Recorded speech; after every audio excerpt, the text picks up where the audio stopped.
Úlohou druhého valného zhromaždenia bolo venovať sa histórii stredisk a navrhnúť konkrétne ciele do budúcnosti každého strediska. Popri tom prebehli voľby do všetkých orgánov združenia Laura. Novou predsedničkou na nasledujúce 2 roky sa stala doterajšia riaditeľka ústredia Jana Kurkinová. Nerozmýšľala som nad nejakým špeciálnym programom, čo sa týka tejto úlohy.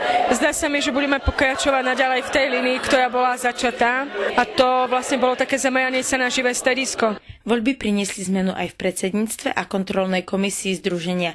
Regrantingová komisia ostáva v nezmenenej podobe.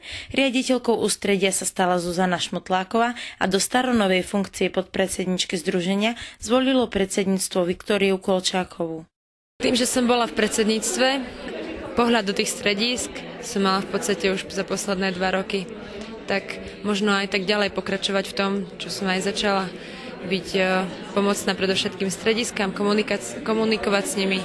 To, že tento rok má združenie Laura zaostrené na strediska, potvrdzuje vytvorením 3 tímov: športového, kultúrneho a mediálneho.